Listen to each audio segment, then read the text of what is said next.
content moderation. That's what I do. What you can or can't see, what you can or can't post. It's all determined by Instagram's rules enacted by AI and people like me. When did you first get started with content moderation? When I first became a moderator, well, I thought I knew what it entailed.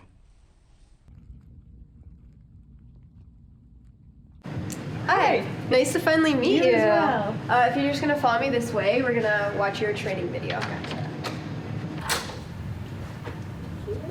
To start your video, just have a seat right at this desk and press play when you're ready. Thank you. Yeah, no problem.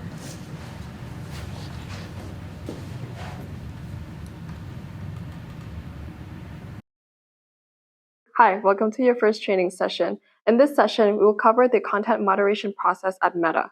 At Meta, we're committed to giving people a voice and keeping them safe. Since 2016, we've implemented a strategy called Remove, Reduce, Inform to manage content across our Meta platform. This means we remove content that goes against our community guidelines, reduce the distribution of problematic content that doesn't violate our policies, and inform people with additional context so they can decide what to click, read, or share. Why is it important for you to share your story?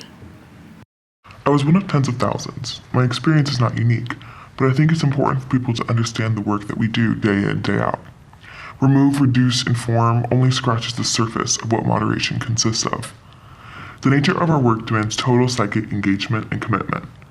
When people first flocked to Instagram, they were being sold this notion that they could blast their thoughts around the world in sort of a unrestricted way, when in reality, there were buildings around the world filled with people like me making really important decisions about whether or not that self-expression was appropriate while referring to Instagram's guidelines.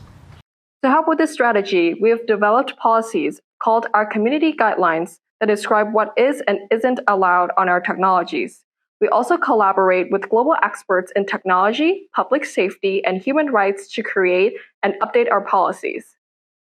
The community guidelines cover 22 different topics, all of which fall under 5 overarching guidelines: violence and criminal behavior, safety, objectionable content, integrity and authenticity, and respecting intellectual property. What did an average day look like for you? What I did was considered an entry-level job, which meant that I, along with a lot of other young people, were doing it. This job led to a lot of burnout. I repeatedly did the same thing day in, day out. Every day, I sat at my computer and sifted through hundreds of videos. I often had about 10 seconds to assess a piece of content and determine whether it was in violation of Instagram's guidelines or not. And after a while, doubt would start to creep in. Did I take content down that it didn't need to be taken down? Did I let something slide? I ended up becoming so desensitized to the content that I began performing really poorly at my job.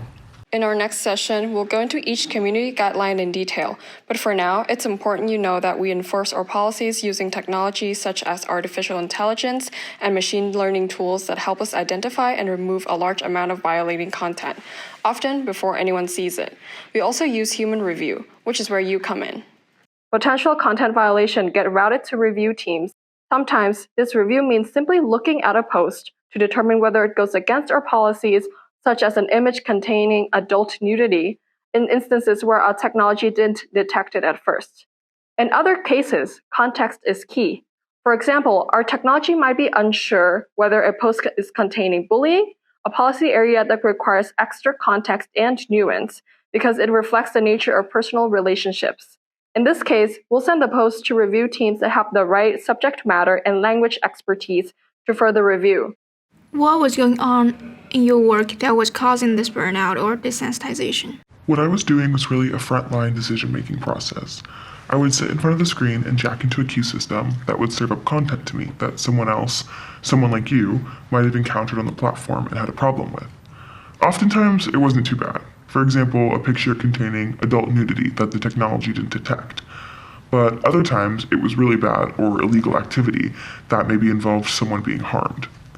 These kinds of posts were then reported and sent to our queue. I was on the other side of that queue, along with thousands of other moderators.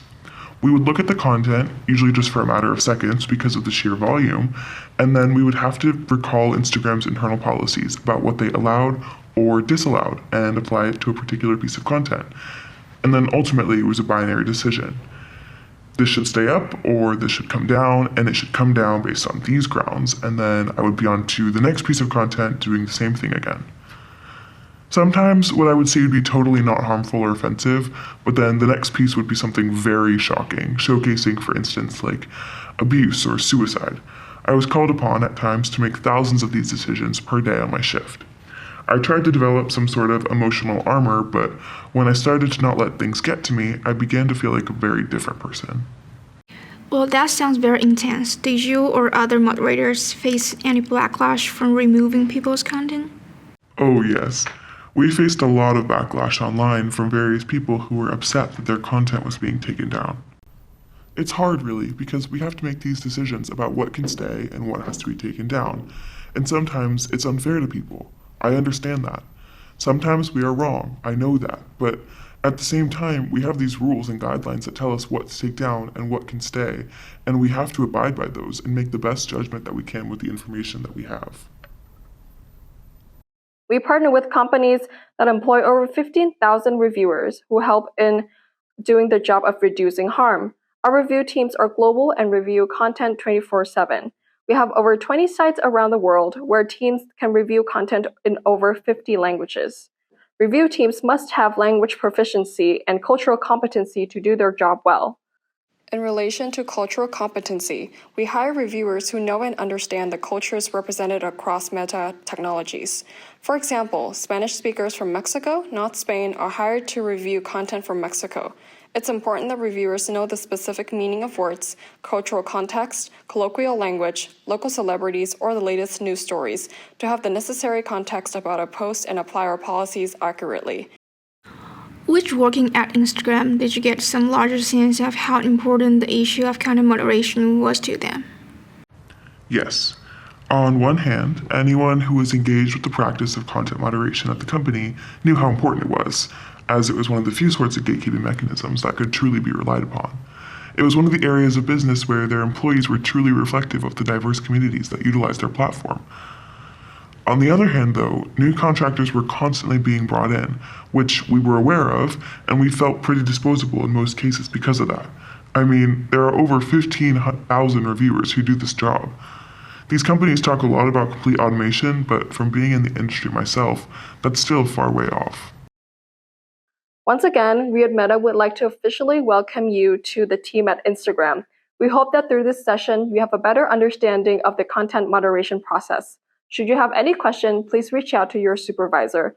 We want to ensure that you feel comfortable and have a good knowledge of how the process works before you begin your more practical training. We look forward to working with you and achieving great things. Thank you.